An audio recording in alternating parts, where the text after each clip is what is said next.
Bonjour, voici le seconde explication sur les métaux lourds. Pourquoi faire un bilan des métaux lourds et mettre en place une stratégie de détoxification est une démarche importante si vous suspectez une exposition chronique ou des symptômes liés à ces substances. Voici les étapes détaillées. 1. Bilan des métaux lourds. Test à réaliser. Une prise de sang.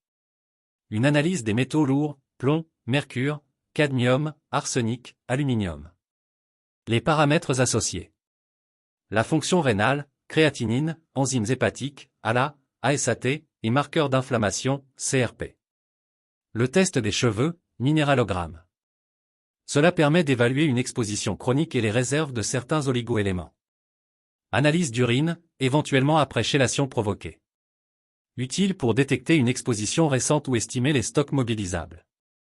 Analyse des selles. Recherche de métaux non absorbés par le tube digestif. B. Consultation médicale. Interpréter les résultats avec un médecin spécialisé en médecine environnementale ou toxicologie. Certains laboratoires privés peuvent fournir des tests spécifiques. Stratégie de détoxification des métaux lourds. Étape 1. Soutien des organes d'élimination. Avant de mobiliser les métaux, il est crucial de renforcer les organes d'élimination. 1. Le foie. Plantes, chardon-marie, desmodium, curcuma. Aliments, artichauts, radis noirs, crucifères, brocolis, choux. 2. Les reins. Boire suffisamment d'eau, 2 litres par jour, de préférence peu minéralisée. Infusion, pissenlit, ortie. 3. Les intestins.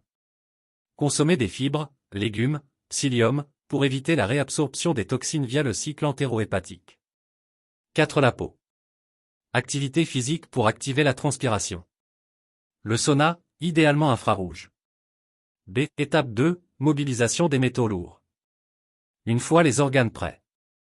1. Les chélateurs naturels X. Mobilise les métaux lourds. Le chlorella.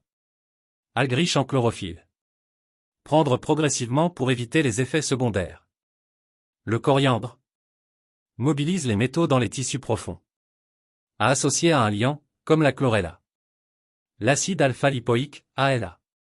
Traverse la barrière cellulaire pour mobiliser les métaux dans les mitochondries. 2. Les chélateurs médicamenteux, en cas d'intoxication grave, sous supervision médicale. DMSA ou DMPS. Utilisé en médecine pour des intoxications sévères. C. Étape 3. Liaison et élimination des métaux. Après mobilisation, il est crucial de lier les métaux pour éviter leur redistribution. Le charbon actif. Lie les toxines dans les intestins. La bentonite ou zéolite. Argile utilisée pour piéger les métaux lourds dans le tube digestif. Les fibres alimentaires.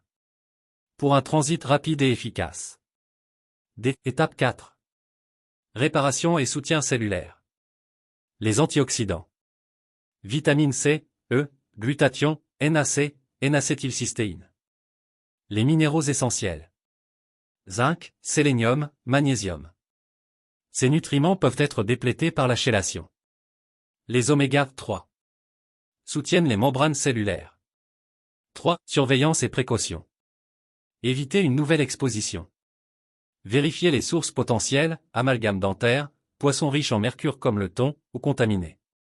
Une surveillance régulière. Refaire des bilans pour évaluer l'évolution. Être à l'écoute du corps. La détox peut provoquer des symptômes transitoires, fatigue, maux de tête. Réduisez la mobilisation si nécessaire. Si vous souhaitez plus d'informations, parlez-en à votre médecin.